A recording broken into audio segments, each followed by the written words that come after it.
True Islam app کو پلے store سے ضرور ڈاؤن لوڈ کیجیے اور شیئر کیجیے۔ السلام علیکم ورحمۃ اللہ تعالی وبرکاتہ۔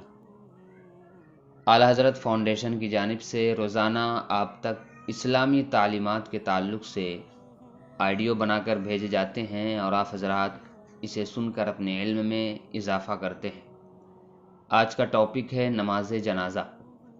نماز جنازہ فرض ہے یا واجب یا پھر سنت؟ نماز جنازہ فرض کفایہ ہے۔ نماز جنازہ میں کتنے رکن اور کتنی سنتیں ہیں؟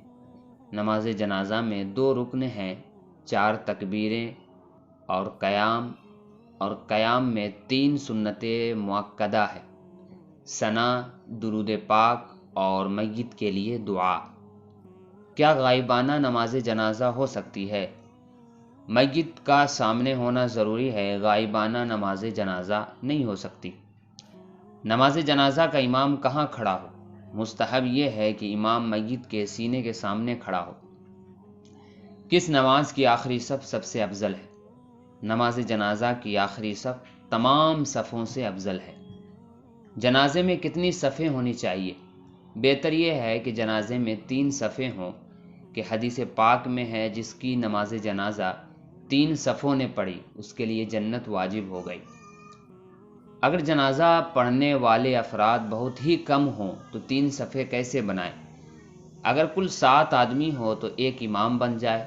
اب پہلی صف میں 3 کھڑے ہو جائے، دوسری میں 2 اور تیسری میں 1۔ جنازے کو کندھا دینے کا ثواب کیا ہے؟ حدیث پاک میں ہے جو جنازے کو 40 قدم لے کر چلے اس کے لیے 40 کبیرہ گناہ مٹا دیے جائیں گے۔ سبحان اللہ۔ نماز جنازہ کے بعد دعا کرنا کیسا ہے؟ جنازہ کی نماز کے بعد دعا کرنا رسول اکرم صلی اللہ علیہ وآلہ وسلم اور حضرات صحابہ کرام رضوان اللہ تعالی علیہم اجمعین کی سنت ہے۔ نماز جنازہ کی ابتدا کب ہوئی؟ حضرت سیدنا آدم علیہ السلام کے دور مبارک سے ہوئی۔ جنتی شخص کا جنازہ لے کر چلنے والوں پر کیا انعام فرمایا جاتا ہے؟ حدیث پاک میں ہے کہ جب کوئی جنتی شخص فوت ہوتا ہے تو اللہ تعالیٰ اس کا جنازہ اٹھانے، اس کے پیچھے چلنے اور اس کی نماز جنازہ ادا کرنے والوں کو عذاب دینے سے حیا فرماتا ہے۔ حضرت سیدنا عثمان غنی رضی اللہ تعالی عنہ جنازہ دیکھ کر کیا کہا کرتے تھے؟ آپ رضی اللہ تعالی عنہ یہ پڑھا کرتے تھے، سبحان الحی الذی لا یموت، یعنی پاک ہے وہ ذات جسے موت نہیں۔ مرنے کے بعد مومن کو سب سے پہلا تحفہ کیا دیا جاتا ہے؟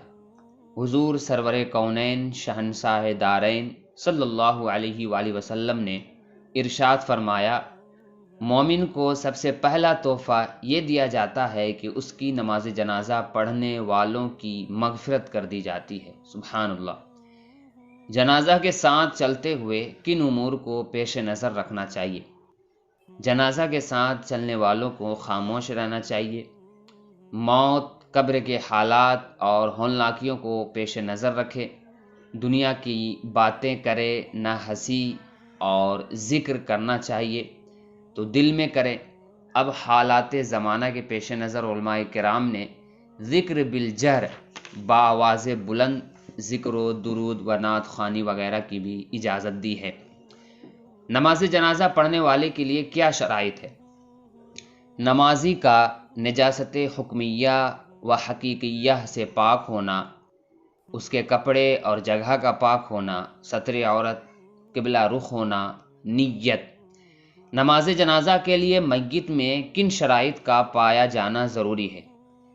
میت کا مسلمان ہونا، میت کے بدن اور کفن کا پاک ہونا، جنازہ کا وہاں موجود ہونا، یعنی میت کے جسم کا کل یا اکثر یا نصف حصہ سر سمیت موجود ہونا، جنازہ زمین پر رکھا ہونا یا ہاتھ پر ہو مگر قریب ہو، جنازہ نمازی کے آگے قبلے کی طرف ہونا، میت کے بدن کا وہ حصہ جس کا چھپانا فرض ہے اس کا چھپا ہوا ہونا، میت امام کے محاذی ہو یعنی اس کے بدن کا کوئی حصہ امام کے سامنے ہو، کیا خودکشی کرنے والے کی نماز جنازہ پڑھی جائے گی؟ اگرچہ خودکشی بہت بڑا گناہ ہے، لیکن خودکشی کرنے والے کی نماز جنازہ پڑھی جائے گی۔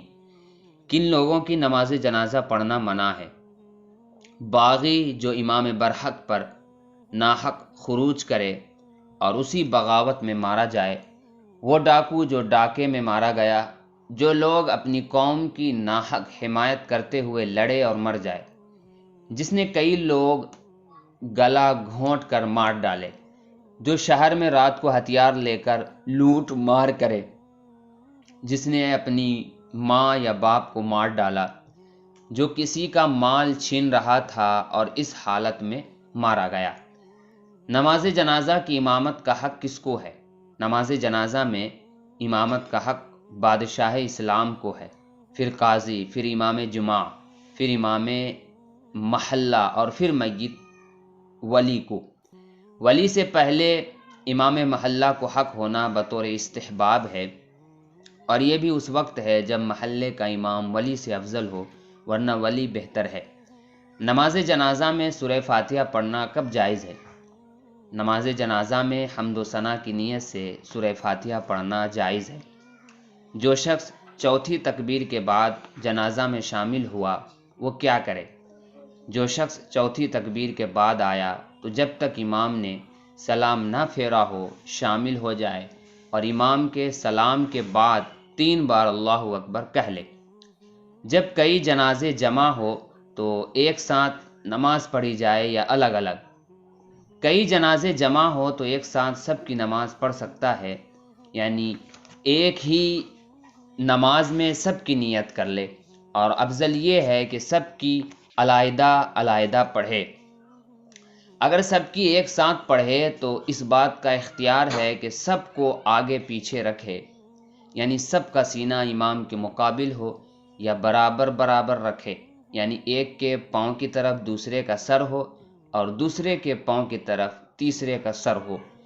اگر آگے پیچھے رکھے تو امام کے قریب اس کا جنازہ ہو جو سب میں افضل ہو، پھر اس کے بعد جو افضل ہو۔ کیا ایک مرتبہ نماز جنازہ پڑھنے کے بعد دوبارہ پڑھی جا سکتی ہے؟ اگر ولی نماز جنازہ پڑھ چکا یا اس کی اجازت سے ایک بار نماز ہو چکی تو اب دوسروں کو مطلقاً جائز نہیں، نہ ان کو جو پڑھ چکے نہ ان کو جو باقی رہے، مگر جب ولی کے سوا کسی ایسے شخص نے نماز پڑھائی جو ولی پر مقدم نہ ہو اور ولی نے اسے اجازت بھی نہ دی تھی، تو اگر ولی نماز میں شریک نہ ہوا تو نماز کا اعادہ کر سکتا ہے، لیکن اس دوسری نماز میں وہی لوگ جنازہ پڑھ سکتے ہیں جنہوں نے پہلے نہ پڑھی ہو۔ جو پہلے شریک تھے اب ولی کے ساتھ نہیں پڑھ سکتے، اور اگر ایسے شخص نے نماز پڑھائی جو ولی پر مقدم ہے، جیسے بادشاہ اسلام یا قاضی یا محلے کا وہ امام جو ولی سے افضل ہو، تو اب ولی بھی نماز کا اعادہ نہیں کر سکتا۔ اگر میت کو غسل دیے بغیر نماز جنازہ پڑھ لی تو کیا حکم ہے؟ غسل کے بغیر نماز پڑھی گئی تو نہیں ہوگی، لہذا میت کو غسل دے کر دوبارہ نماز پڑھے، اور اگر قبر میں رکھ چکے مگر ابھی مٹی نہیں ڈالی گئی تو قبر سے نکالے اور غسل دے کر نماز پڑھے، اور مٹی ڈال چکے تو اب نہیں نکال سکتے، لہٰذا اب اس کی قبر پر نماز پڑھے، کیونکہ غسل نہ ہونے کی وجہ سے پہلی نماز ہوئی ہی نہیں تھی، اور اب چونکہ غسل ناممکن ہے لہٰذا اب ہو جائے گی۔ تو پیارے سامعین و ناظرین، یہ تھی آج کی اسلامی معلومات جو آپ کے سامنے پیش ہوئی نماز جنازہ کے تعلق سے۔ صدقہ جاریہ سمجھ کر اسے آگے بھی شیئر کریں۔ ملتے ہیں اگلے آڈیو میں، خوش رہے آباد رہے۔ السلام علیکم ورحمۃ اللہ۔